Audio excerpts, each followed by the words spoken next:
Guys, for today's video, merong bagong product ba na masasabi natin or somehow related kasi ito sa Atomic Cash. So, ito yung parang version ni Atomic Cash ng G-Loan Sakto. Di ba remember, meron tayong G-Loan and then dun sa mga nagke-create pa lang or nagbe-build pa lang ng credit score with GCash, inopen nila yung G-Loan Sakto, which is yung parang G-Loan siya pero mga maliliit na amount lang.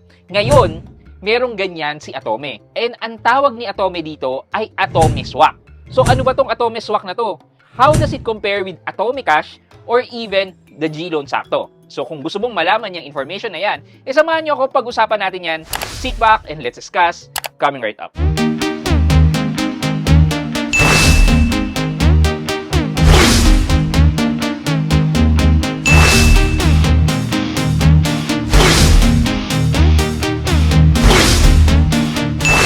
Hi guys, this is Pat and you're in Pat Quintos Review TV. So if you're new in my channel, I do reviews about personal finance na meron ng experience or meron na akong knowledge na ginawa ko yan ng videos and playlist na makikita nyo dito sa taas.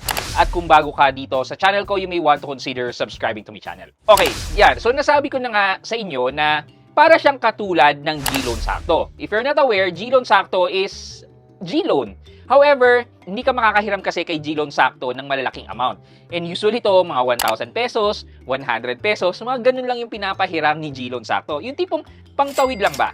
However, kay G-Loan Sakto, medyo appealing to kahit papano kasi 0% interest. Meron lang nga siyang processing fee, though yung dagdag na processing fee is manageable naman para dito sa short loan na to. Ngayon, dito kay Atome, ano naman itong tinatawag na Atome Swak na to? Sabi ni Atome, Atome Swak is your go-to solution for quick cash when life throws unexpected expenses your way. Whether it's an urgent need on an everyday expense, we've got you covered with small, manageable loan that are fast, easy, and hassle-free. However, there's a note na availability of Atome Swak is subject to evaluation and done via invitation. So right now, hindi lahat may access nito and for invitation lang to.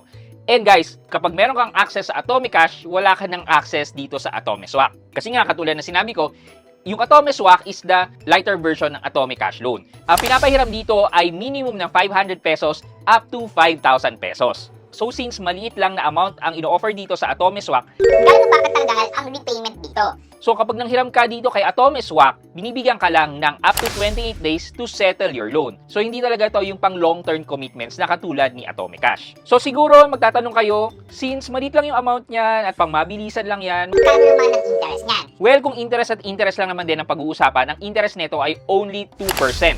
But wait, there's more. Meron siyang processing fee or loan facilitation fee na 3%, yes. So, mas malaki pa yung processing fee nito versus sa interest.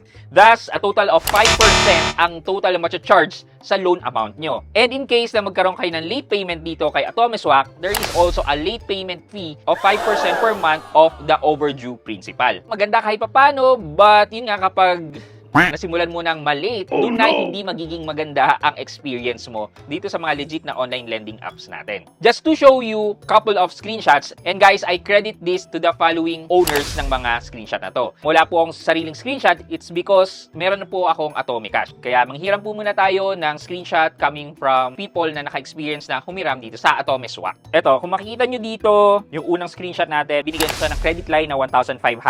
Tapos, hiniram niya lahat to, ang total na due niya in 28 days is 1,675.50. So, try natin siyang i-calculate para malaman natin kung iisa lang ba talaga ang interest o nagva-vary din ang interest. Sa 1,675.50 minus 1,500, it would give us around 175.50. I-divide po natin yan by 1,500, it would give us around 11.7%. Pero this is good for 28 days. So, i-divide natin to by 28 days. Yan. Lumalabas po na 0.41% or 0.42% per day ang interest. Kung titingnan po natin yung ceiling ng interest rate ng mga online lending app na sinet ni BSP, yung ceiling po kasi ay nasa 0.5% or that's 15% per month. So, kung i-multiply po natin to by 30 days, lumalabas po na 12.53 or 54% ang interest and service charges. Ang ceiling din naman po ay 180% per annum. So, masasabi natin na pasok pa rin naman po ito sa ceiling na sinet ni BSP. Check pa po tayo ng iba. So, ito po, 1,000 pesos naman. Ganun din po, ang interest po niya ay 117. So, 117 divided by 1,000, that's 11.7. So, parehas po nung kanina. I-divide po natin to by 28 days. Same po. 0.41 or 0.42, i-multiply po natin by 30 days. Yan, same naman po sila. And another screenshot po kung magkano yung mga binibigay sa kanila. Ito po, iba. Yung 1,000 po niya, 48.50 lang po. So, kung calculate po natin yan, 48.50 divided by 1,000, nasa 4.85% po ang 28 days niya divided by 28 days. 0.1732 po ang daily niya times 30.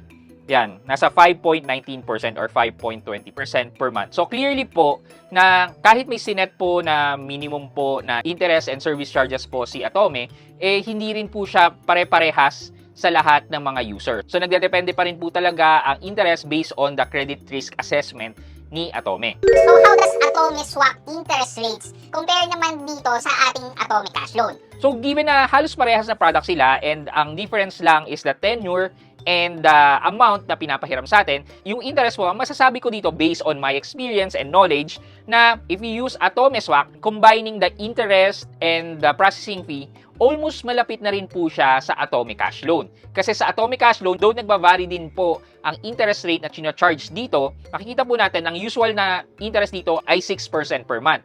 And meron pa siyang actually na 1% na processing fee.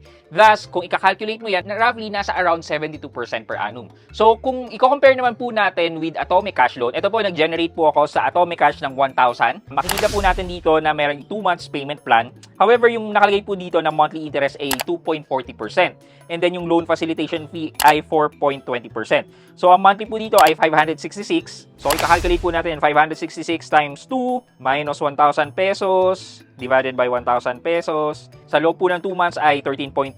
Divide po natin yan by 60 days.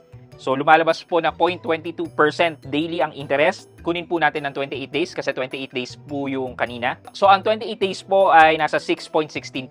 Kung pagbabasehan po natin yung 2% na interest plus the 3% na loan facilitation fee, lumalabas po na mas malaki po ang interest dito kay Atome Cash Loan. However, kung papansin niyo, ang liit lang naman po ng difference ng interest. Thus, somehow masasabi natin na halos magka-range lang po sila ng interest, hindi po nagkakalayo. Siguro ang kinagandahan na lang po nito is that since meron kayong option ng Atome Swap, by using the service, paying it on time will help you build your internal credit score with Atome and would later give you offers for Atome Cash or even the Atome Card. So in case na wala pa po kayong Atome, meron pa link sa baba for you to sign up for an Atome account. Just make sure lang po na iwasan po natin malate dito kay Atome because kahit na anong ganda ng mga features na sinasabi natin or dinidiscuss natin, based on the feedback ng karamihan na once na ma-delay po kayo or hindi kayo makapagbayad, medyo doon na po pumapangit ang customer experience. Hindi ko po sure yan kasi hindi ko pa po yan nararanasan. Pero yan po ang feedback ng ibang mga viewers. So, mabuti na pong alam nyo. For our question of the day, sa tingin nyo, bakit pa kailangan maglabas ng lower version ng product line nila